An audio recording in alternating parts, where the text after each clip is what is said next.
નમસ્કાર મારા વાલા દર્શક મિત્રો, મારા વાલા બધા જ દર્શક મિત્રોને ડૉક્ટર શરદ સોનીના હર હર મહાદેવ. મિત્રો, આજના વિડીયોમાં હું તમને તરબૂચ વિશે માહિતી આપવાનો છું. હવે મિત્રો, ઉનાળાની સિઝનની શરૂઆત થઈ ગઈ છે અને બજારમાં તરબૂચ આવી ગયા છે. તો મિત્રો, આજના વિડીયોમાં હું તમને તરબૂચના ફાયદા અને જો તમે આ રીતે તરબૂચ ખાશો તો નુકસાન પણ થઈ શકે છે. એટલે મિત્રો, આપણે પહેલાં ફાયદા આપણે જોઈ લઈએ કે તરબૂચના કયા કયા ફાયદા છે. મિત્રો, તરબૂચની વાત કરીએ તો આપણા શરીર માટે ખૂબ જ ગુણકારી ફળ કહેવાય છે. અને અત્યારે ઉનાળાની સિઝન શરૂઆત થઈ ગઈ છે એટલે હવે બધાના ઘરની અંદર તરબૂચ આવતા રહેશે. પરંતુ આપણે બધા ખાઈએ તો છીએ, પણ એના કયા કયા ફાયદા છે ને એની ઘણા લોકોને ખબર હોતી નથી. તો મિત્રો, આજના વિડીયોમાં પહેલાં તો આપણે એના ફાયદા જોઈ લઈએ. તો તરબૂચની અંદર ભરપૂર માત્રામાં બીટા કેરોટીન અને લાઇકોપીન નામનું તત્વ હોય છે, જેનાથી આપણી આંખો એકદમ સ્વસ્થ રહે છે. તેના સિવાય તરબૂચની અંદર carbohydrate, protein, fibre, vitamin A, vitamin B, vitamin C, iron, calcium, magnesium અને ફોસ્ફરસ એવા તત્વો ભરપૂર માત્રામાં જોવા મળે છે. મિત્રો, તરબૂચ વિશેની વાત કરું તો તરબૂચ ખાવાથી મિત્રો પ્રોસ્ટેટ કેન્સર, બ્રેસ્ટ કેન્સર, ગર્ભાશયનું કેન્સર તેમજ ફેફસાનું કેન્સર થવાની સંભાવના એકદમ ઓછી થઈ જાય છે. મિત્રો, તરબૂચ ખાવાથી શરીરને potassium, vitamin B, vitamin C, beta carotene તેમજ મેગ્નેશિયમ ભરપૂર માત્રામાં મળે છે, જેથી તમારા શરીરમાં ઉર્જાના સ્તરને બનાવી રાખે છે. મિત્રો, તમને બધાને જ ખ્યાલ છે કે તરબૂચમાં વધારે માત્રામાં પાણી હોય છે, જે પરસેવાના રૂપમાં જે શું કરે છે, આપણા શરીરમાંથી પરસેવાના રૂપમાં ઝેરી તત્વોને બહાર નીકાળવાનું પણ કામ કરે છે અને ઉનાળાની ઋતુમાં આપણા શરીરને ઠંડક એટલે કે ઠંડુ રાખવાનું પણ કામ કરે છે. મિત્રો, તરબૂચમાં કેલ્શિયમ, મેગ્નેશિયમ, પોટેશિયમ, સોડિયમ જેવા તત્વો શું કરે છે, આપણા સ્કિનને હાઇડ્રેટ રાખે છે. આપણી ચામડી છે એને હાઇડ્રેટ રાખવાનું કામ કરે છે. મિત્રો, તરબૂચની અંદર પોટેશિયમ, મેગ્નેશિયમ અને એમિનો એસિડ જે શું કરે છે, આપણી લોહીની નળીઓને સ્વસ્થ રાખવાનું કામ કરે છે અને આપણા લોહીની ગતિ છે એને નિયંત્રિત કરે છે. એટલે કે જેને હાઈ બીપી હોય છે એ લોકોમાં હાઈ બીપીને કંટ્રોલ કરવાનું કામ કરે છે. મિત્રો, તરબૂચ ખાવાથી આપણું મગજ એકદમ શાંત રહે છે અને ગુસ્સો ઓછો આવે છે. મિત્રો, તરબૂચની જો તાસીર વિશે વાત કરીએ ને તો એની તાસીર એકદમ ઠંડી હોય છે.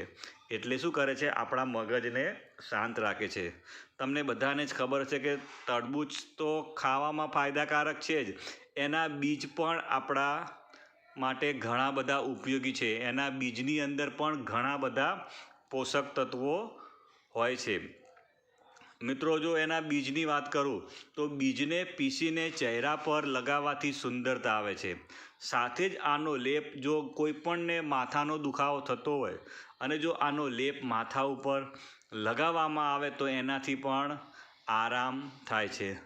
મિત્રો, તરબૂચ આપણા હાર્ટને એકદમ સ્વસ્થ રાખે છે અને એની કાર્યક્ષમતા વધારવાનું કામ કરે છે અને આપણને હૃદય સંબંધિત જે બીમારીઓ હોય છે એનાથી દૂર રાખે છે અને આપણા કોલેસ્ટ્રોલને કંટ્રોલ કરે છે. મિત્રો, આપણા કોલેસ્ટ્રોલને કંટ્રોલ કરે છે એટલે કે જે લોકોને હાઈ બીપીની સમસ્યા હોય એ લોકો પણ ખાય તો એ લોકોને પણ આનાથી ફાયદો થાય છે. તેમજ એની અંદર વિટામિન સી ભરપૂર માત્રામાં હોય છે, જેથી આપણા શરીરની ઇમ્યુન સિસ્ટમ એટલે કે જે રોગ પ્રતિકારક શક્તિને પણ મજબૂત રાખે છે. અને વિટામિન એ, તમને ખબર જ છે કે વિટામિન એ આપણી આંખ માટે ખૂબ જ સારું હોય છે. મિત્રો તરબૂચની વાત કરું તો એમાં લાઇકોપિન નામનું તત્વ હોય છે. એ શું કરે છે કે એ આપણા શરીરમાં બળતરા થતી હોય જે લોકોને, તો એને ઘટાડવામાં મદદ કરે છે. મિત્રો તરબૂચની અંદર ઘણા બધા તત્વો હોય છે. એ શું કરે છે, આપણા શરીરમાં ઇલેક્ટ્રોલાઇટનું બેલેન્સ કરવાનું કામ કરે છે. મિત્રો અને આપણા શરીરને હાઇડ્રેટ રાખે છે, આપણા શરીરને ડિહાઇડ્રેશન થવા દેતું નથી. એટલે ઉનાળામાં વાત કરીએ તો આપણા પરસેવો જેટલો વધારે થાય એટલા આપણા શરીરમાંથી પાણી બહાર નીકળી જતું હોય છે. પણ જો તમે તરબૂચ ખાઓ છો તો તમારા શરીરને હાઇડ્રેટ રાખશે. બીજું, તરબૂચની અંદર એમિનો એસિડ સર્ટ્યુલિન હોય છે, જે શું કરે છે, સ્નાયુના દુખાવાથી આપણને રાહત આપે છે. આપણને મસલ્સ પેઇન થતું હોય અને જો આપણે તરબૂચ ખાઈએ તો આપણને એ દુખાવામાં ઘટાડો કરે છે. તેમજ આપણી જે ચામડી છે એનું ટેક્સચર કહીએ તો પણ એમાં એ સુધારો કરે છે.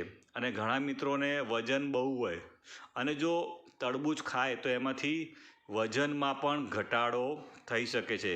અને તરબૂચ ખાવાથી આપણા શરીરમાં મેટાબોલિઝમની ક્રિયામાં ઝડપી થાય છે અને વેઇટ લોસ પણ થાય છે.